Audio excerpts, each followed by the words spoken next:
आप जिस जीडीपी की बात करते हैं ना, नरेंद्र मोदी जी उस जीडीपी की फुल फॉर्म नहीं बता पाएंगे। जिस जीएसटी की बात करते हैं उस जीएसटी की फुल फॉर्म नहीं बता पाएंगे। आत्मनिर्भर की बात करते हैं, आत्मनिर्भर बोलने के लिए ना अंजना ओम कश्यप की जरूरत पड़ती है, आत्मनिर्भर नहीं बोल पाते ये है। और आत्मनिर्भर बनने की बात करते हैं, डोनाल्ड ट्रंप की बात करते हैं, अपने यार की बात करते हैं, उसका नाम इनसे ठीक से लिया नहीं जाता और अपने आप को इस देश का प्रधानमंत्री बनाते हैं। मोदी जी मरने वालों की संख्या दुगनी कर रहे हैं। मोदी जी मत करिए।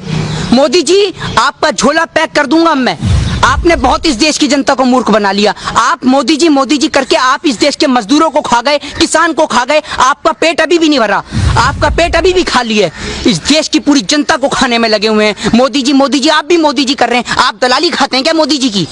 आप भी मोदी जी कर रहे हैं। प्रधानमंत्री हैं, प्रधानमंत्री पद का सम्मान करता हूं मैं, ऐसे प्रधानमंत्री का सम्मान नहीं करता। मनमोहन सिंह जी कम बोलते थे लेकिन झूठ नहीं बोलते थे। ये तो झूठ ही झूठ, झूठ पे झूठ, हद कर दी।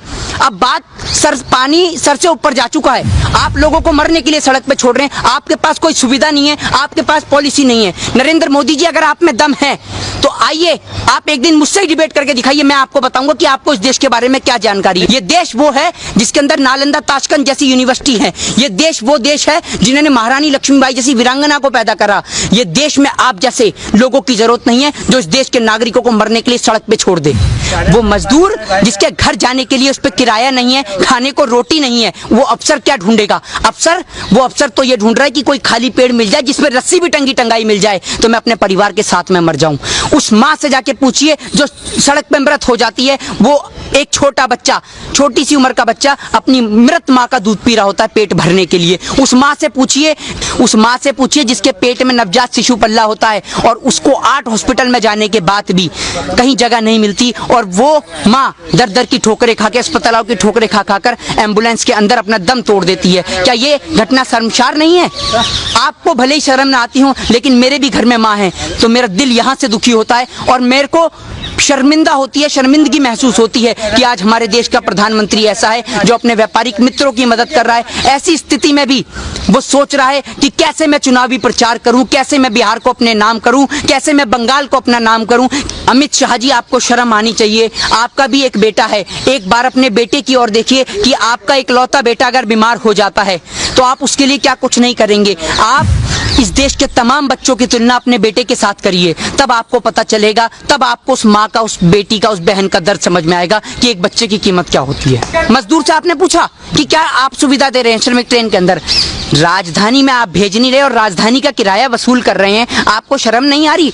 कितनी और दलाली खाएंगे इस देश के चौथे स्तंभ को? पूरा तो जंग लगा चुके हैं, कारण इस देश का चौथा स्तंभ गिर भी जाएगा और हम लोग जिंदा हैं इस देश के चौथे स्तंभ को बचाने के लिए। हम ऐसे लोगों का कदापि साथ नहीं देंगे और तमाम लोगों से मेरा निवेदन है, जिन माओं ने, जिन बहनों ने, जिन बेटियों ने अपने घर परिवार के सदस्यों को खोया है, उनको पता है कि दुख दर्द क्या होता है। और अब आपको और हमें, आप क्या सोच रहे हैं कश्मीर के अंदर कश्मीरी पंडित किस तरीके से मारे जा रहे हैं? आप इस हिंदुओं का वोट का सिर्फ इस्तेमाल करेंगे वोट बैंक के लिए? अब इस देश का हिंदू भी जाग चुका है, मुस्लिम भी जाग चुका है, सिख भी जाग चुका है, ईसाई भी जाग चुका है। प्रधानमंत्री जी ऑनलाइन सुविधा करते हैं कि आप इस पे कॉल कीजिए और भारतीय जनता पार्टी की सदस्यता लीजिए। तो प्रधानमंत्री जी एक नंबर जारी कर सकते थे कि पूरे देश में कहीं भी मेरे भारतवर्ष का कोई भी मजदूर परेशान है, किसी भी जाति धर्म को मानने वाला, वो इस नंबर पे कॉल करे, उसके लिए खाना और राशन पहुंचाया जाएगा। प्रधानमंत्री ये कर सकते थे। प्रधानमंत्री ये कर सकते थे कि दिल्ली के तमाम बॉर्डरों से लेकर यूपी, लखनऊ, वाराणसी, कानपुर, केरल, कर्नाटक, पश्चिम बंगाल, हरियाणा,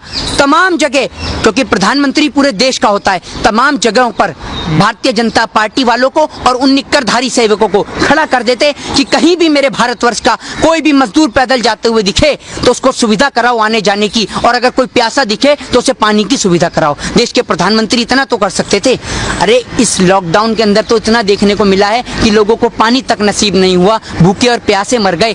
आप मोदी जी इतना तो करा सकते थे कि उनको घर नहीं बेच सकते तो कम से कम उनको उसी जगह पर पानी और खाना तो मुहैया करा देते। मेरे दिल को और मेरे भाइयों मजदूरों को भी बहुत खुशी मिलती। देखिए, रैली का टायर पंचर कर देगी बिहार की जनता, स्वागत के लिए तैयार हैं पुराने जूते और चप्पल।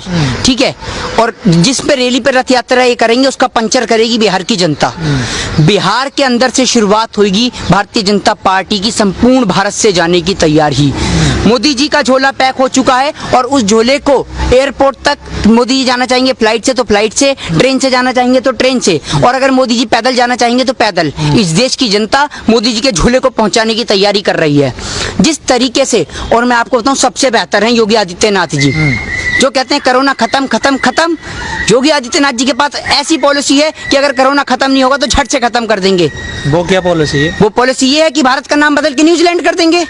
खत्म, अंधभक्त खुश कि भैया कोरोना खत्म, क्योंकि नाम ही बदल गया। मेरा मानना तो ये है कि अमित शाह जी बिना बात चुनावी प्रचार करने में लगे हुए हैं, इतनी एलईडीओ का खर्च कर रहे हैं देश की गरीब जनता का पैसा मारकर। योगी आदित्यनाथ जी को भेज दो, वो तो बिहार का भी नाम बदल देंगे। काम इन्हें कुछ करना नहीं है, जनता को मूर्ख बनाना है, भक्तों से ताली पिटवानी है। भक्तों ताली बजाओ और खुश हो जाओ, क्योंकि भारत कोरोना में 11वें स्थान से 4थे स्थान पे पहुंच चुका है। आप थाली पीटते रहो, अनुपम खेर जी आप भी थाली पीटो, खूब थाली पीटो, क्योंकि ये अनुपम खेर जी तो ऐसे लोग हैं, अनुपम खेर जैसे ऐसे लोग हैं जो कोरोना जैसी महामारी में भी पैसा कमाने की सोचते हैं। इन्होंने मूर्ख बनाने का प्रयास कर रखा है पूरे देश की जनता को। कभी ये थाली पिटवाते हैं, कभी ढोल बजवाते हैं, कभी लाइट जलवाते हैं, कभी दिए जलवाते हैं। दिवाली के समय पर या और जो तमाम आपने देखा कि त्योहार बेकार हुए उन पे तो उन्होंने दिए नहीं जलवाए नरेंद्र मोदी जी ने। दिवाली पे आप कहते हैं कि बम मत फोड़िए, हैं, होली पे कहते हैं पानी मत फेरिए, है ना, और हर त्योहार पर शराब पी के मनाए इंसान। आप और तो और छोड़िए, महामारी के समय में भी कोरोना ने, आप शराब पीजिए, ना त्योहार पे आप बम फोड़िए, ना दिवाली पे बम जलाइए, ना होली पे पानी बिखेरिए। हर त्योहार पे महामारी पे सिर्फ शराब पीजिए। मध्य प्रदेश के अंदर इनके पास बहुमत है नहीं, राज्यसभा में 2 कैंडिडेट इन्होंने खड़े कर दिए। कैसे खड़े कर दिए? क्योंकि वहां इनका इरादा है खरीद और फरोख्त का धंधा चलाने का। ये पुराने बाजीगर हैं, धंधा करने वाले लोग हैं। ये जो गरीब देश की जनता, जो किसान खून पसीने की कमाई से पैसा कमाता है ना, उस किसान से जाके पूछिए जो पूरे दिन अपना पसीना बहाता है, तब उसका बेटा, आपको पता है जब किसान के फोन पे मैसेज आता है तो उसका पिता उससे कहता है कि बेटा फोन पे मैसेज आया, जाकर देख। तो उसका बेटा कहता है कि पिताजी ये मैसेज बैंक से नहीं आया कि हमारे लिए पैसा आ गया, ये मैसेज मेरी फीस का आया है। उस किसान से जाके पूछो कि जब वो अपने बेटे की स्कूल की कॉलेज की फीस नहीं दे पाता, जब वो किसान अपने बैंक वालों का कर्ज नहीं चुका पाता, जब वो किसान के खेत पे कब्जा कर लेते हैं बैंक वाला, तो उस किसान के पास सिर्फ एक ही ऑप्शन होता है, इस पेड़ पे टंग जाने का। और आप एक बात बताइए कि अगर यही सुविधा, जब एक किसान सड़क पे मरता है, जब एक मजदूर सड़क पे मरता है तो उसको एम्बुलेंस की सुविधा कराई जाती है उसकी डेड बॉडी को उठाने के लिए, अगर यही सुविधा उसको घर पहुंचाने के लिए कर दी जाए तो शायद इस देश का मजदूर कभी ना मरे।